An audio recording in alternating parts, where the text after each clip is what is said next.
récent. C'est très récent.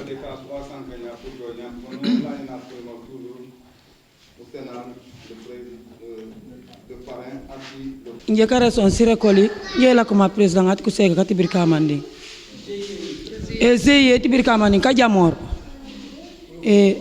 wa e burokabe karongen kusenoli bo karongen kusenoli burokabe bardu sali sal e sali ringe karongen ku kata kata oli babe du roke tole panu roke tole pene kasari muriyam pamu kasari role tumanji burote e kammo manungole no rimo karongen dikubi kuy soli ko nyeme kama muriyam ne njiro keri tole jiji ke ya jupo jingole njirok manji kan ni nyeme panu nen buku ende simit sigaba kusenol sen simit sigaba dorto manjake mo kane karongen du sali sal ko kusenol me burokawbe ure ende sindipes ujo jabur karama mun baju sindipes panu kan so siro ewiye ukando way ko ndukando melamu panuran jarte kawale na jaburung du yownomul ende buaso mute kanol uye jejak panu kanol ure kumangak kanu lukanya kumangaku kama oleju kay mati kumanga kanu betena lenya kuna fanafa ko enon koke du kanko ninya confiture panu kandi mburu manure oli fangoli ruju jok jejak momak nyeme kasara e bamban baberi woli du leñul e dore sa kama ure ku kaswak ko fana ko ke panu kan ko confiture panu kan dimburu manure ure lejum marché douane jijuk ure panu ne simit sigaba dorto manjake kama ukanja tolele manu bajuye ka uno me yo jatu di ma munu sa manteru pese munu nomen e ba oti ja balaw kat kanyo panu kan ninyeme manu nen simit sigaba du ngole ngol nen burdi munu usil tore lu peli manuri jejak du sali sal jejak yo ure batanse ure turi tole pour le batanse wiye yo fana du kan kay confiture panu kay yo di mburu manure ure ukani di mburu andi furi afanyi lango mi panu ke sorol ure wonjoy yo fana du kan kay confiture ti yo ukan jari mburu panuri mante upointep si enday wonje wiye siro ete yo fana ponu jar manuran yo tu babaj bu defan du leñul ure ku kaso ko lemban okay ure sindi pesu sati ba kolab soru confiture nya so se pan nen besimit sikaba yo to mena jakke du leñul ure jinjar yo du tu jinjar yo jinjar kep jinjar karato do bano ano sana dula berek man te sen kunene wol man kurandu sen dimba yalo limene ran de ju ko mane baje ka sonten ba sewru tu kanka mori manu manjone mu sonten e juwe yoyro oto e juwe ne yondo sima ya yoyro katu nenu juwe sima ya birka manding kay birka manding aha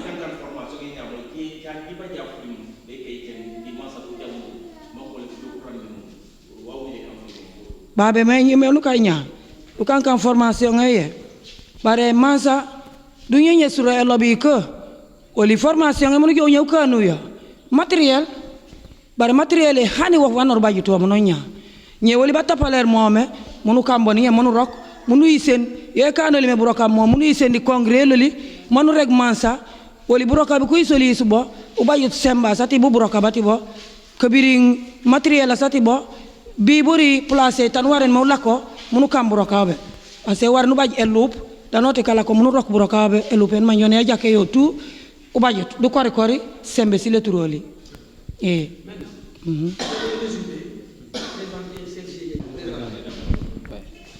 Comme elle vient de le parler, le GIE Kadiamor regroupe les femmes du village de Birkamandi 1. Au niveau de ce GIE, au niveau de cette instance, les femmes essaient de travailler pour la bonne marche de leurs activités. En fait, au niveau de leurs vergers, elles font des légumes et des fruits comme ça qu'elles ne parviennent même pas à écouler. Quand on n'écoule pas, on est obligé de transformer. Mais pour transformer, les femmes ont besoin d'une aide. Une aide qu'elle vient de poser en Diola. Ouais. Mais aussi, elles ont eu à avoir une formation au niveau de la commune. Cette formation, elles ont acquis beaucoup d'expérience au niveau des transformations de ces produits locaux. Maintenant, pour user de leur expérience, elles ont besoin de matériel et un lieu où elles vont travailler ces fruits et légumes. Même les fruits de la forêt sont transformés. Ces femmes ont vraiment besoin d'un appui très fort en matériel et aussi, s'il faut aussi augmenter leur formation. Il faut aussi augmenter leur formation. Parce que ce n'est qu'une seule initiation. À Djinaké, elles ont fait peut-être une semaine. Ça n'a été qu'une initiation. Si le matériel est là, et aussi s'il faut aussi amener quelqu'un pour encore continuer la formation, ce serait une chose très importante. Voilà. À peu près, c'est la totalité des femmes du village, je peux dire dans les 300. Ouais, elles ont débuté cette année. Elles ont débuté en cette année. C'est ce qui montre la volonté qu'elles ont pour amener le village en avant. Parce que commenter en une année, mais aussi elles demandaient de transmettre leurs salutations et leurs remerciements à ceux qui ont permis qu'elles acquièrent cette formation, surtout ceux du programme Karongen. On sait tout de suite, d'après la formation, lorsque les femmes du village sont revenues, ils nous ont regroupés jeunes, hommes, femmes, enfants, de ces femmes qui sont bénéficiées de cette formation. Donc, elles voulaient même que le village leur donne un coup de main en matériel ou de leur construire une maison à laquelle elles pourront faire ces sortes de transformations. Mais à cause du manque de moyens, on n'a pas pu le faire. Elles ont décidé même que maintenant, elles ne veulent plus que les villageois, les habitants du village aillent acheter d'autres boissons faites par les usines. Elles veulent actuellement que elles transforment ces sortes de boissons ici, des fruits de la forêt, et que le village en bénéficie de cela. Je voudrais nous présenter à Brokaboube.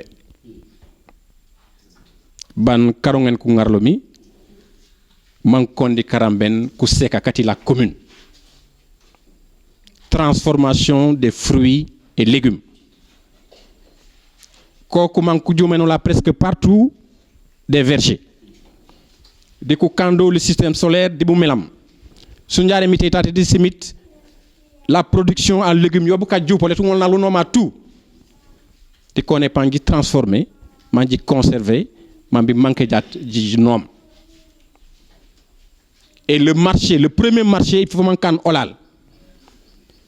Jat, Brika Manding, Djibabaj Koujaora.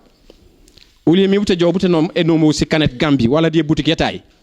Qui nomme le sirop, Yann Kouseka Katibrikandem Kurokmi, Manji Djario, Djikan Koujara Koloman Kouran, ça remplace la boisson. Et c'est comme ça qu'on va développer notre contrée.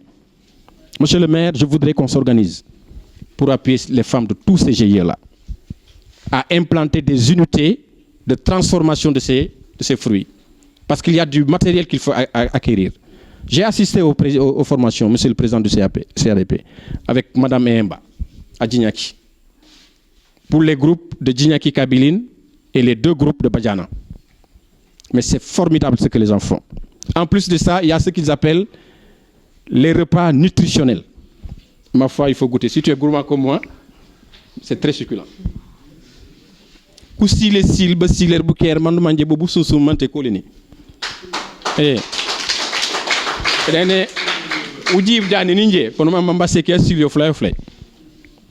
Parce que c'est riche, c'est propre, il n'y a pas d'huile, beaucoup d'huile, cholestérol.